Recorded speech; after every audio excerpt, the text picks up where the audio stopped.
Picture this. You're a law-abiding gun owner and red and blue lights flash in your rearview mirror. You get pulled over.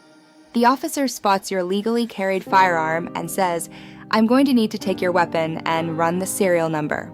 Your heart starts hammering. You want to be compliant, but a voice in your head is screaming, "Wait, can he do that?" That moment of hesitation, of uncertainty, can be the difference between driving home and taking a ride in the back of a squad car. Here's the hard truth. That moment is a legal minefield, and some police officers count on your confusion. Today, we're going to cut through the noise, expose the shocking legal gray areas, and give you the exact playbook for what to know and what to say to protect your rights without turning a simple traffic stop into a nightmare. What you learn here could save your freedom, your money, and your Second Amendment rights. Before we jump into the scripts, we need to lock down two foundational rules. These are the bedrock principles for every single interaction you have with law enforcement while you're armed.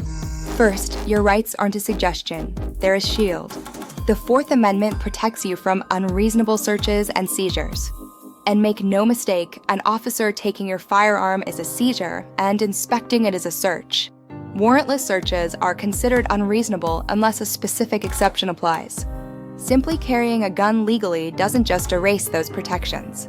Thanks to landmark Supreme Court cases, especially the recent New York State Rifle and Pistol Association versus Bruin, the courts have affirmed the right to carry a handgun for self-defense outside the home. This means the mere presence of a gun, where it's legal to have one, is an automatic justification for a search. Second, the side of the road is not a courtroom. You will not win a constitutional law debate on the asphalt. The officer has a badge and a gun, and physically resisting is a fast track to getting arrested or worse. The strategy here is to win the legal battle, and that begins by not verbally surrendering your rights, even if you're forced to physically comply. With that said, let's get into the specifics.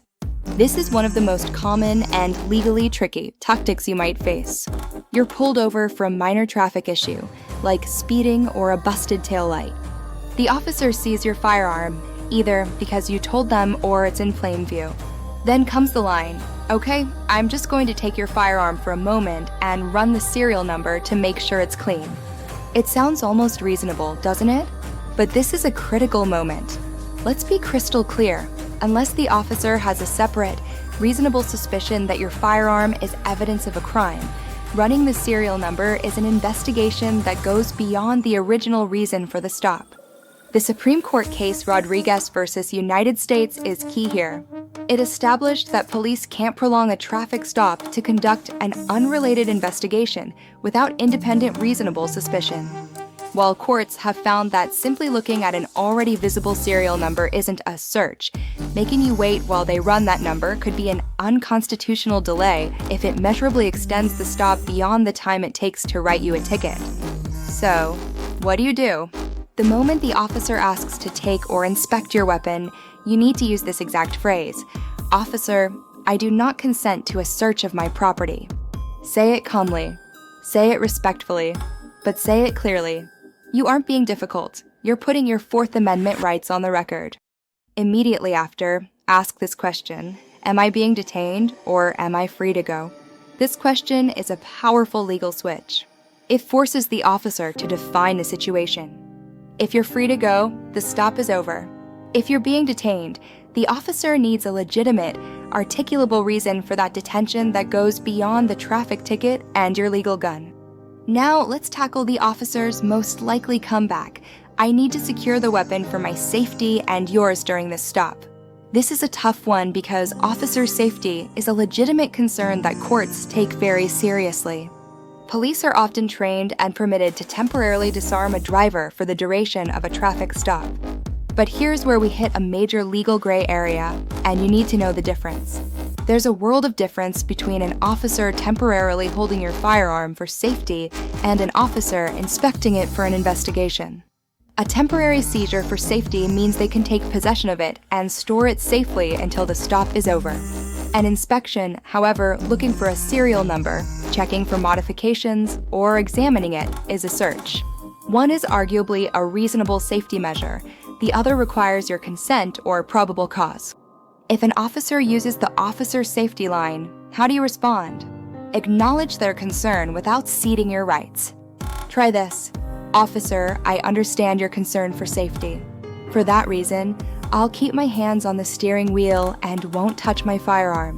I am carrying it legally, and I do not consent to a search or inspection of my property. This is smart. You're showing cooperation and de-escalating while reminding the officer that you're not waiving your rights. But what if they insist? What if they say, I'm not asking, I'm telling you? Give me the gun? This is where our second foundational rule comes back. Do not pick a fight on the side of the road. If the officer is ordering you after you've clearly stated you don't consent, you must comply physically. Hand over the firearm. But as you do it, repeat your objection for the record. Officer, I am only giving this to you because you are ordering me to, and I am not physically resisting. But I want it on record that I do not consent to this seizure or any search. This is absolutely critical. You're creating a verbal record, hopefully on a body camera, that your compliance was not voluntary. You complied under duress, not with consent, and that preserves your ability to challenge the seizure in court later. This stuff is complicated, and knowing these details is what separates a responsible, armed citizen from a victim of a bad situation. If you think this information is vital for protecting our rights, do us a favor, subscribe to the channel and hit that like button. It tells the algorithm that this is a conversation we need to be having, and it makes sure you won't miss our next video. Police officers are experts at phrasing requests to sound like commands. They're trained to use language that gets you to give up your rights without a second thought. They'll ask, hey, mind if I just take a quick look at that? Or can I just see your firearm for a second? Notice the words, mind if I, can I? These are requests, not orders. They're hoping you'll say, sure, no problem. The second you agree, you've just given them voluntary consent.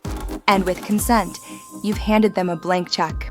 Your Fourth Amendment protections are waived, and any argument you had about an illegal search just went out the window. The solution is simple, but it takes discipline. Always be polite, but always be firm. The answer is always no. Officer, I respect you and your job, but I do not consent to searches. No attitude. No confrontation. Just a simple, respectful refusal. The police are allowed to ask. You are allowed to say no. Far too many law-abiding citizens get tripped up because they want to seem cooperative and end up talking their rights away. Don't be one of them. Another point of confusion is the plain view doctrine. An officer might see your firearm on your hip in an open carry state and think that gives them the green light to seize and inspect it. But that's not quite how plain view works. The plain view doctrine lets an officer seize an item without a warrant if they are lawfully in a position to see it, and its criminal nature is immediately apparent. But if you are legally allowed to have that firearm, its character is not incriminating. Seeing a legally owned gun is no different from seeing your wallet. It is not, by itself, evidence of a crime. However, and this is important, this is where you must know your state and local laws, especially regarding duty to inform. Some states require you to proactively tell an officer you're armed. Others only require you to answer truthfully if asked. Knowing your duty is your responsibility. Also, be aware that laws are constantly changing. For example, a recent bill in New York, a 00544B, gives police authority to temporarily seize firearms in certain domestic situations without a warrant or judicial oversight. Even in a duty to inform state, your obligation is to inform, not to surrender your weapon for inspection. The principles of consent still apply. Let's run through the playbook one more time. 1. Know your rights. The Fourth Amendment is your shield against unreasonable searches. The legal presence of a gun doesn't vaporize that right. 2. Never, ever consent to a search. If an officer asks to inspect your firearm, the answer is a polite but firm, "Officer, I do not consent to a search." 3. Know the difference between a safety seizure and a search.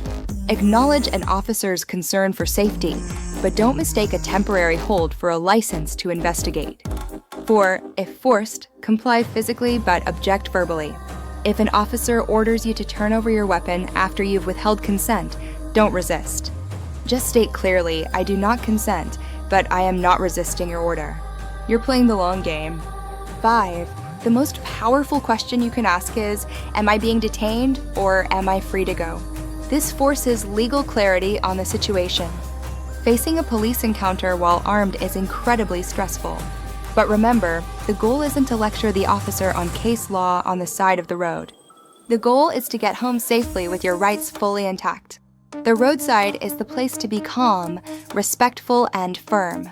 You win the physical encounter by de-escalating, and you win the legal battle by never, ever giving your rights away.